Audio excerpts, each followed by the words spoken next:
in our relationship that you're afraid to talk about? Why would you choose this one?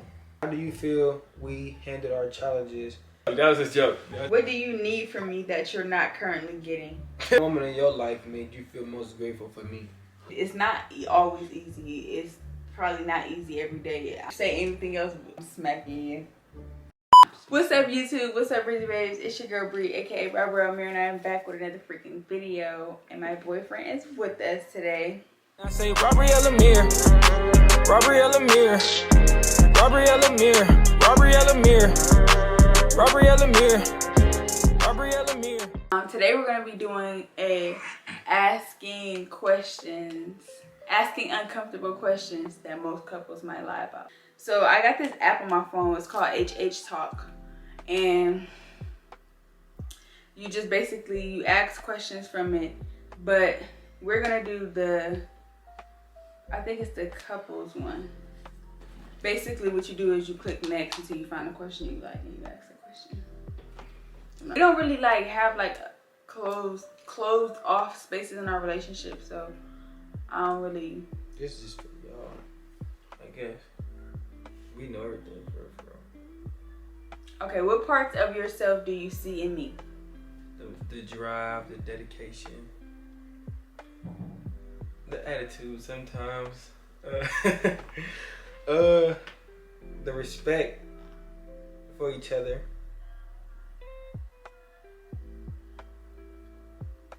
and not crossing the boundaries, not crossing each other's boundaries.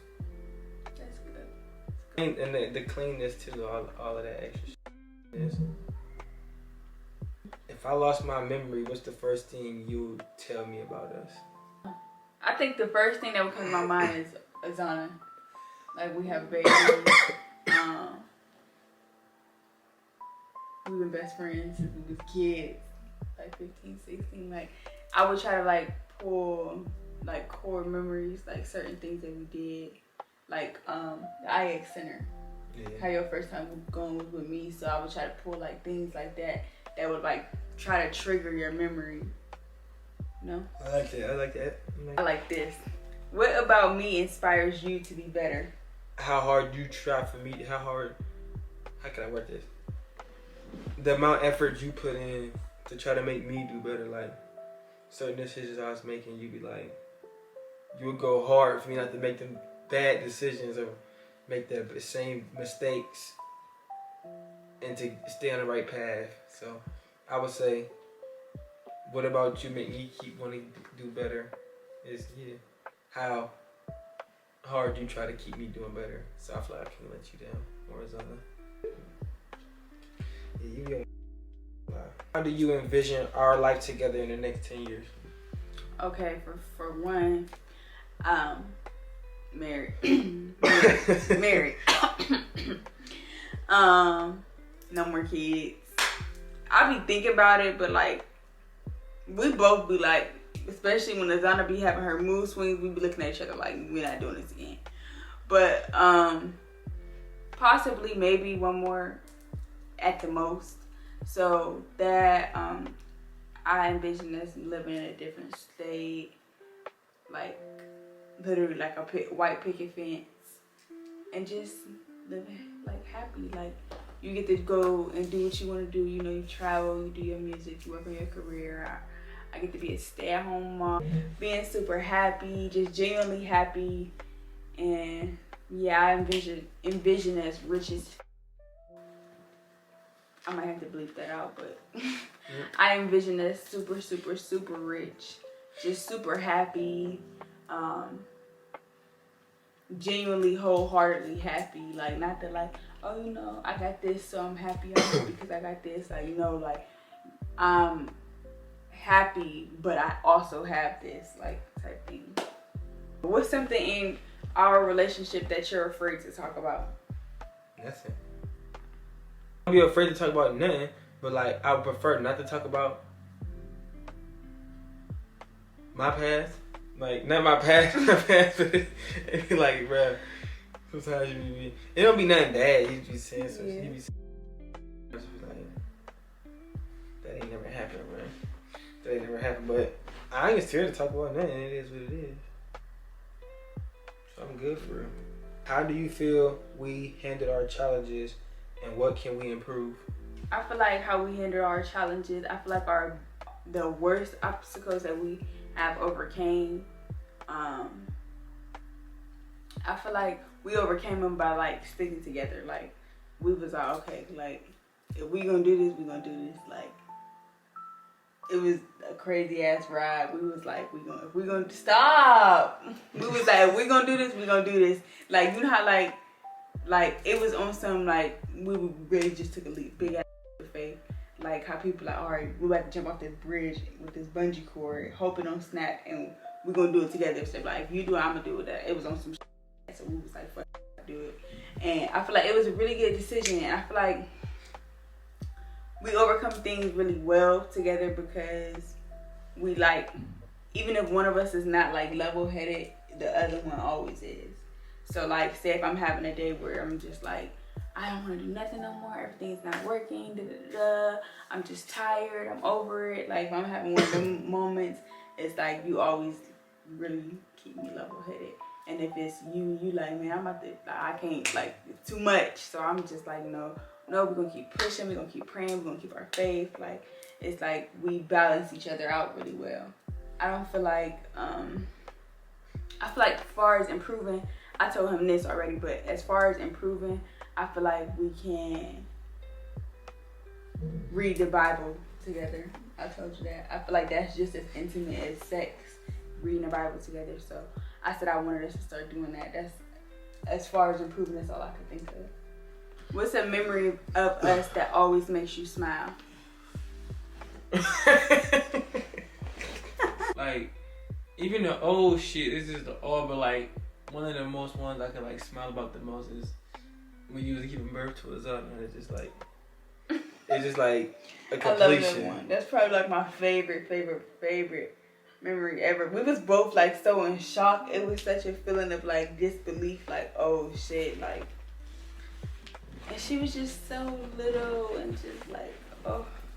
Yeah, I fuck with that one for sure. I say it all the time. If I could go back and relive that day 1,000,000 times, I would. Yeah, everything was so good and smooth. We see her head sticking out. He said it looked creepy because all you could see was her hair. She had a head full of hair. You just see it sticking out. Yeah, I ain't seen no shit like that coming up out of there ever. That shit was different. What was the moment you realized you was in love with me? I don't know.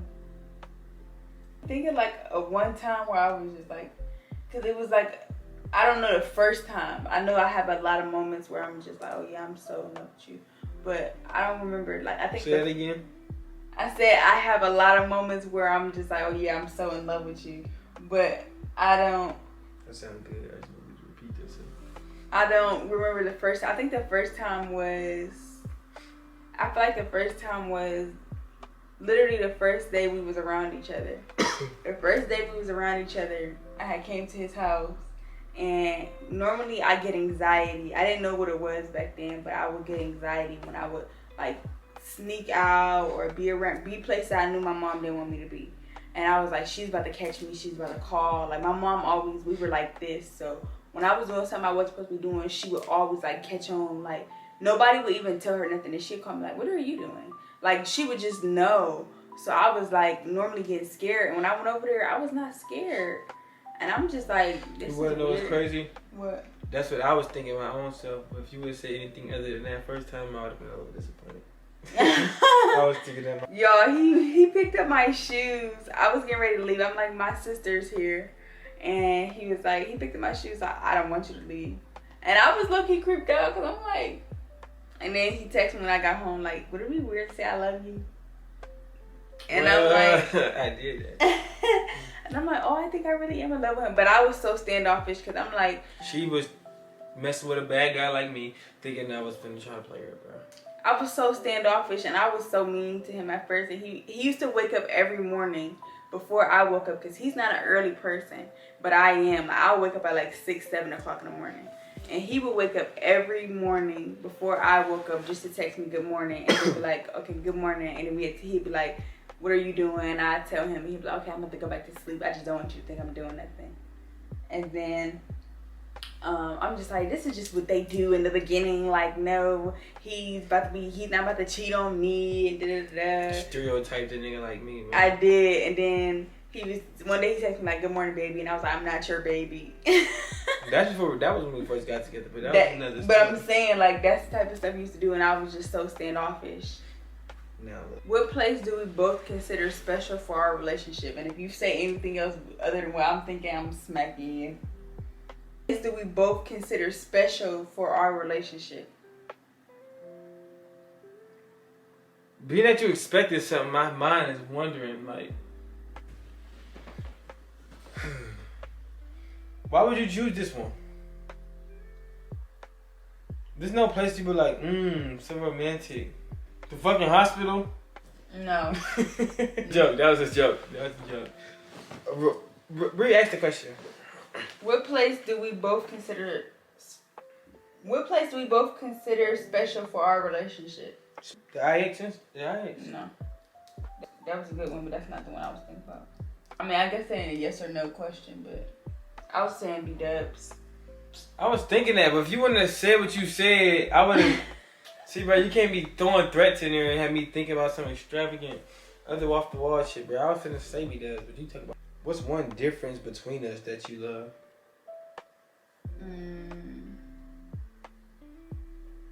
Different. I would say that you... I don't know how to explain it. I would say chill. So what you saying you is? I'm saying like chill as in like you don't get mad easily. I do. Like no, I get mad easily, but you get mad way easily than me. So that's why I say chill, cause it be you be having. Now I wouldn't say I don't have reasons, but your reasons be more valid. Like somebody is trying you or something. I will get mad if a piece of my hair is not curling the way I want it to. Mm-hmm. And it'll ruin my whole day. If you're a female, then you know. It'll ruin my whole day. And I'll be like, I'm about to break everything. I'm about to cut my hair off. Like, I'll be so mad. What's the greatest lesson our love has taught you about vulnerability? What's the greatest lesson our love has taught you about vulnerability and strength? What has our relationship taught you about being vulnerable? I mean, that is cool. I mean, like, for the right person, for the right reasons. Like, I ain't used to open up or nothing like that. But it's like, somehow you snuck and got me to do it. And I got like ADHD, so run that question back. So I can only remember one part at a time. Okay, that was being vulnerable. And what has it taught you about strength? What has what tell you about strength? Our relationship, goddamn. On the couch, like it taught me like, it's cool to be like, speaking of strength, you can't speak about strength without speaking about weak. Speaking of strength. It's cool to be weak sometimes, like be down and be like, you know, crying about something, be like, you know, ain't feeling too good.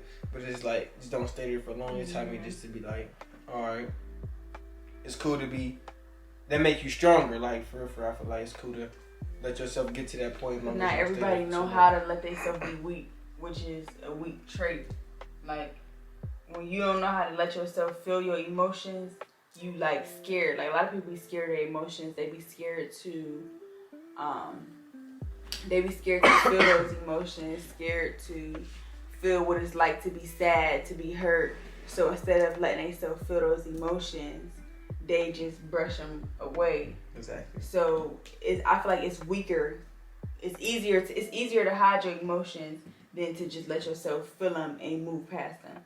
So I feel like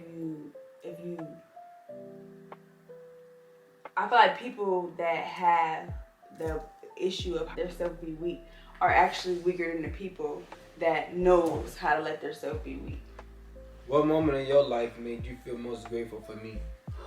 I feel like I have a lot. I feel like my whole pregnancy, because I see what a lot of people go through. I see how hard it is, or like even like just the journey of motherhood in general. Like I see what a lot of people go through. Don't get me wrong, on a day-to-day basis. It's not always easy. It's probably not easy every day. I'm just used to it by now. But from the day, long before I got pregnant, I remember the day I got pregnant, the next day I wanted a suka, which is a hibachi cook. So I said like when I was pregnant because I see a lot of the stuff that like other females go through. I didn't have to worry about that. I had the best, most peaceful, most positive, softest pregnancy ever. Like I didn't have to do nothing. I ate whatever I wanted to eat. All I had to do was just tell them I want to eat this, and I was eating whatever I wanted to eat. I was just spending money on, I spent all my time eating and buying Azana stuff. Like that's what I did my whole pregnancy. I didn't have to worry about anything. I didn't have to stress about anything. I wasn't worried like, oh, is he doing this and he doing that? I knew he wasn't. Like it was just a super peaceful, super positive, soft.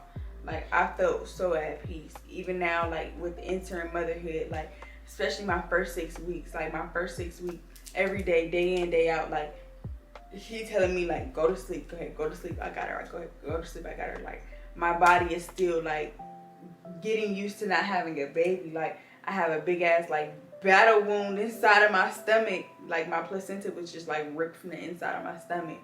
So I'm bleeding constantly, like, and he's just there, he's helping me. He's doing everything he can. Like, I used to just be crying for no reason. Like, I used to just hold her, like, I'm so happy I have her. Like, just crying. And he was just there the whole entire time. So I would This shit say, easy. Whoever ain't taking care of their kids, male or female, you need to get called CPS. And you need CPS call. I feel like, and I'm not saying, we're not saying like, oh, if you're not a perfect parent. No, because nobody's a perfect parent. But if you're not trying, yeah, if you're a deadbeat and you're not trying at all, you need go to to hell. How do we both show love to each other without words? Start with you. The meal you just cook for a nigga, you be like, you know I love to eat, so I just, anytime you cooking, I be like, she love me.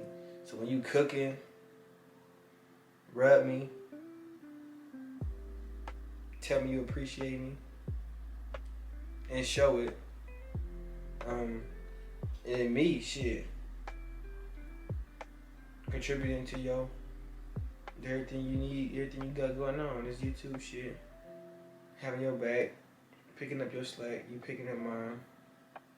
It's just, when I'm rubbing you, it just, damn near everything we do is be like, okay, that's how you understood. Okay, in your opinion, what 3 words best describe me?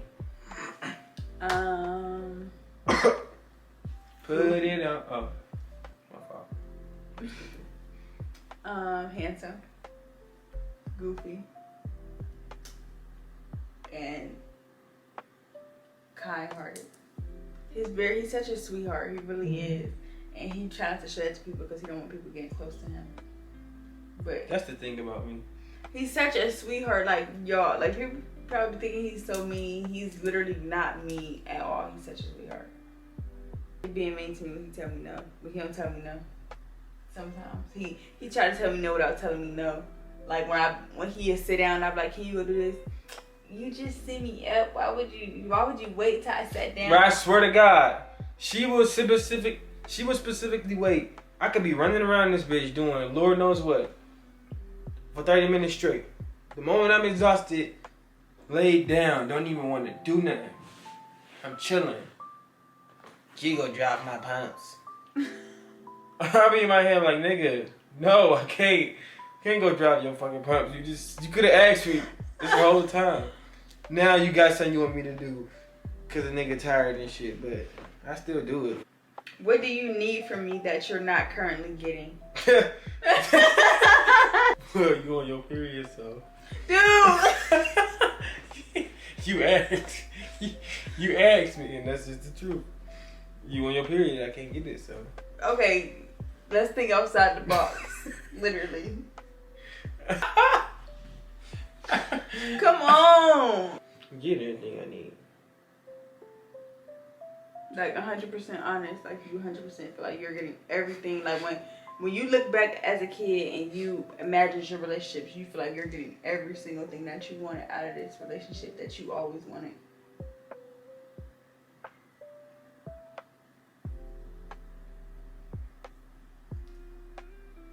I'm good. I'm getting everything I need. Plenty. The most touching moment we've experienced together. Touching. Oh, I know. When we first heard her heartbeat. Yeah. We both started tearing up. I agree. It ain't feel real till then. We was like, whoa, what the? Yeah, that definitely was. What's an emotion you often feel but rarely express? Probably anger, but I rarely express it nowadays. I feel like it rarely surfaces. Yeah, because I try not to let it to revert back to old ways, but I do be in my different type mode. How have your feelings for me changed since we first met? They haven't. They haven't changed at all. I'm more realistic. Like when we first got, don't look at me like that. When we first got together, like a random nigga out the blue be texting you about something. You look good, and I get mad at you like, why this nigga texting you like? So like, what the fuck did I just say? You said they haven't, but you got more realistic. Yeah, like niggas gonna be texting her saying something, but like, you can't handle it. Can't control. Let me finish. If you can't handle having a good looking girl. A bad bitch don't get a bad bitch. Exactly. Besides cheating and lying, what else destroys a relationship? I feel like you said besides cheating and lying, what else destroys a relationship? I feel like there's many things that people feel like, oh, if I'm not cheating, if I'm not lying, I'm not destroying a relationship, or I'm being such a good partner. I feel like lack of communication destroys a relationship. I feel like lack of understanding, lack of comprehension, immaturity. I feel like there's a lot of things that contribute to like a ruined relationship. Or I know a lot of people that's married that are still single. Like people be having kids. People are like, oh, you have a kid and you're not married. But I know a lot of single married women. Like they doing it on their own. They don't have no help. So I feel like things like that destroy a relationship. I feel like financial problems, because some people don't know how to deal with that. Like money make up everything to them. So when they don't have that, they let that destroy their relationship little by little. Or when because financial burdens do come in and stuff like that, or like you don't always get to go do what you want to do and stuff like that. You have bills to pay, you have expenses, you have kids and stuff like that. So I feel like people let money make their world go around. So when they not seeing as much money as they want to, they let that like destroy. Things just contribute to a relationship. Like what is it? I feel like a lot of things contribute to destroying a relationship. It's a lot of different elements that could like contribute to a relationship being destroyed. Sometimes it just don't work out. So if you guys like this video, then like this video, comment down below if you guys want to next, subscribe to the channel, hit the bell so you get notified when I post, share my videos, tell a friend. I'm gonna see you guys in the next video. Bye, pretty babes.